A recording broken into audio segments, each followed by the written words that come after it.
Everything seemed so huge and foreign to him after he began his daily internment in the daycare center. Even the nipple on the baby bottle seemed to be getting larger. His adult mind started fading out for hours at a time, letting his infantine subconscious rule his body. As the intervals between adult thinking became longer, it became more difficult to assume full control after his mind cleared. Sometime during the first week, Howard tried to talk and was dismayed to discover that he couldn't even manage the simple speech of a toddler. All that came out of his mouth were incomprehensible gurgles. Howard gave up and let the women do as they pleased with his body without comment. Instead of the games they played in the past, the attendants would bring him stuffed animals in cardboard boxes. They would let him look at the toys for a few minutes, then cover up the boxes and either add, remove, or leave the toys alone. Then they would expose the toys within and note his surprise or lack of interest. At first it was easy to remember what was in the box, but as the days passed he had problems remembering how many toy duckies or bunnies he had seen. Frankly, he couldn't even remember who his regular attendant was during the second week. Somehow his memory had edited out any distinguishing features that differentiated the attendants from each other. As far as Howard was concerned, they were all the same. He was warm and well fed, and no one ever tried to stop him from taking the naps that ate up a large part of his days. The calendar became meaningless as entire days were swallowed and digested by his subconscious without his adult mind waking to see what he was becoming. When they did let him out to play on the floor, it was always under the watchful eye of an attendant. He would crawl around the infant play area mouthing various toys, leaving a trail of drool wherever he went. Sometimes he would just sit and put his fingers in his mouth or roll over on his back and suck his toes. On occasion his adult mind would wake from its slumber and wonder what the hell he was doing. He would take his toes out of his mouth with an embarrassed look on his face and glance around to see if someone had seen him behaving like an infant. Invariably, someone had. Loose infants on the floor were always carefully watched at the daycare to keep them out of trouble. When he was caught in one of his humiliating acts, he would stick his toes back in his mouth to continue the pretense and hide his chagrin. His attendant always got a big grin on her face when he sucked on his toes, so he did it fairly often to get her to smile at him. She would often get out a Polaroid camera and take pictures of him creeping on the floor or sucking on his fingers and toes to add to the chart she kept of his vital signs. Baby Bree loved being the center of attention. When Bree appeared nervous or couldn't sleep when it was his nap time, his attendant would put him in a small white swing that was powered by a wind-up music box and let the motion of the swing and tinkling notes of the music box soothe him to sleep with its tinny mechanical lullaby.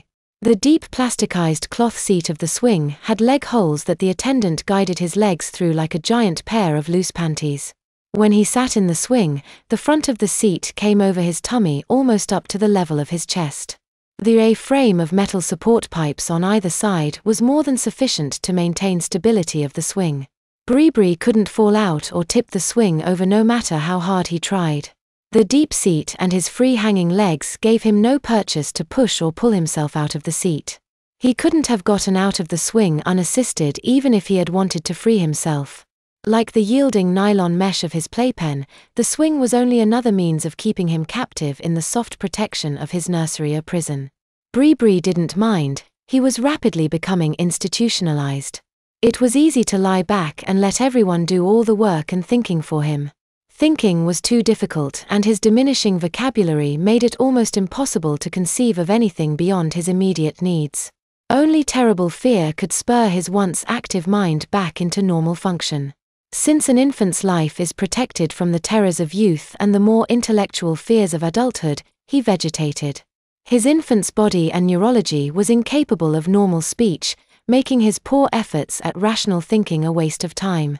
If he was wet or hungry, he cried and his attendant saw to his needs.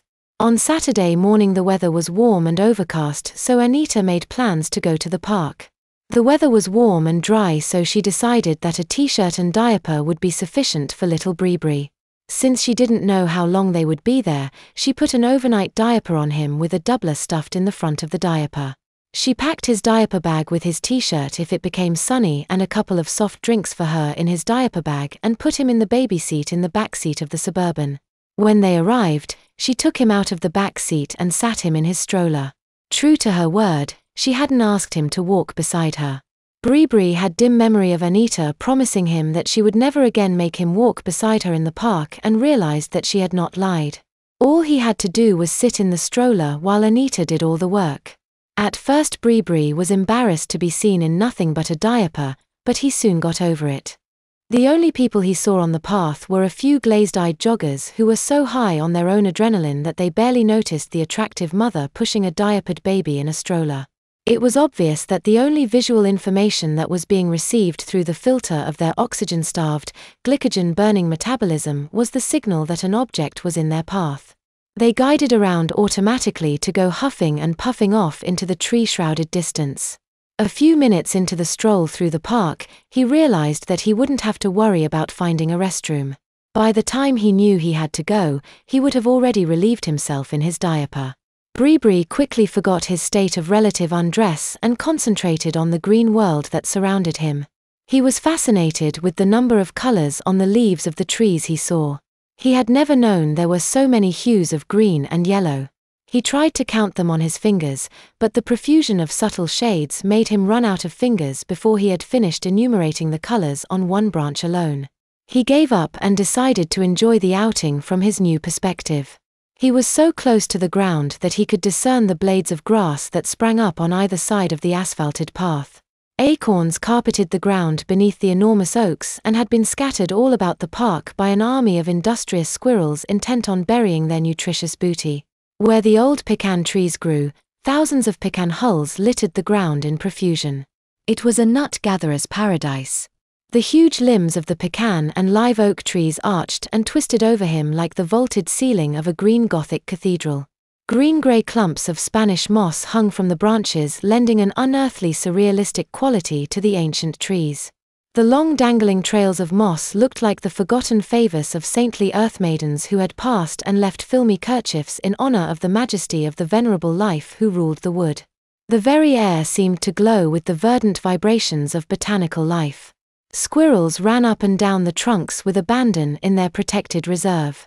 They gathered acorns and pecans, chased each other and chittered down at him like living gargoyles that served to frighten evil spirits away from the holy place. Bree discovered that the mere act of breathing was an experience to be savored. When he inhaled, his nostrils were filled with the rich forest aroma with its hints of growing and decaying life.